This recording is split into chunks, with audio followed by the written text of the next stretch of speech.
Bir ayda 2-4 santimetr boy artıra bilərsiniz iddiası ilə dərman və vitaminlər satılır. Əsasən sosial şəbəkələr üzərindən satışı həyata keçirilən bu preparatlar daha çox valideynlərin diqqətini cəlb edir.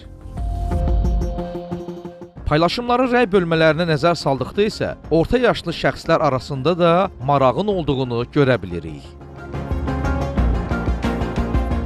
Maraqlıdır, bəs istər sosial şəbəkələrdə, istərsə də apteklərdə boy artımı məqsədi ilə satışı həyata keçirilən dərman və vitaminlər nə dərəcədə effektivdir? Qohumlarım var, onlar davamlı vitaminlər verirlər ki, boyu uzadır, inkişaf eləyir. Bəs təsir eləyib? Yox. Boy müəyyən yaşa qədər artır. Boy uzatmağı da deyir həkimlər, amma mən hələ elə bir effekt görməmişəm. İnanmırsınız da təsir. İnanmıram, yox. Həkim məsləhəti ilə olub vermişəm. Vitamin yoxsa dərman almısınız? Vitamin.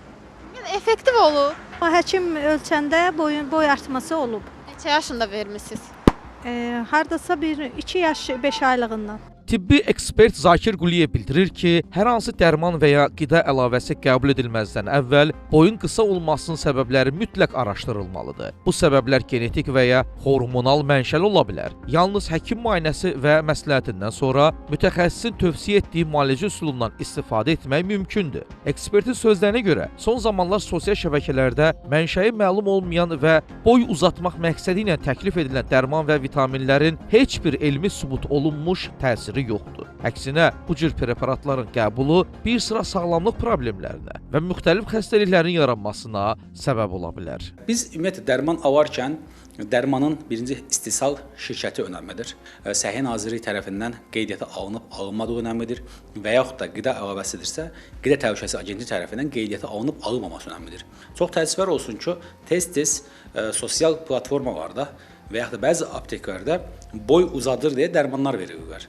Amma biz bunun səbəbini bilmədən bu dərmanları qəbul edərsək, bunun bizə faydadan çox zərərə ola bilər. Həm qaraciyərə, həm böyrəyə, ürək qan-damar sisteminə, mədə-bağırsaq sisteminə də ciddi şəkildə mənfi təsir göstərə bilər. Yəni xərçəng yaratma ehtimalı bu elmi araşdırmalar əsasında demək doğru bir şey deyil, amma bunların hansı tərkibdə olduğu önəmlidir. Onun tərkibində olan kanserogen maddələr olanlar, bəli, bizdə xərçəng yarada bilərlər. Ekspert bildirir ki, hazırda uşaqların boy artımı üçün icbari tibbi sığorta üzrə Dövlət Agentliyinin xətti ilə xüsusi proqram mövcuddur. Əsasən somatotrop hormon çatışmazlığı səbəbindən boyu qısa olan azyaşlılar Respublika Endokrinoloji Mərkəzində boy hormonu preparatı ilə təmin olunurlar. Bildiyimiz kimi, dövlət proqramı ilə somatotrop hormon çatışmazlığı olan uşaqlara dövlət tərəfindən bu dərmanlar tam ödənişsiz şəkildə təmin olunur.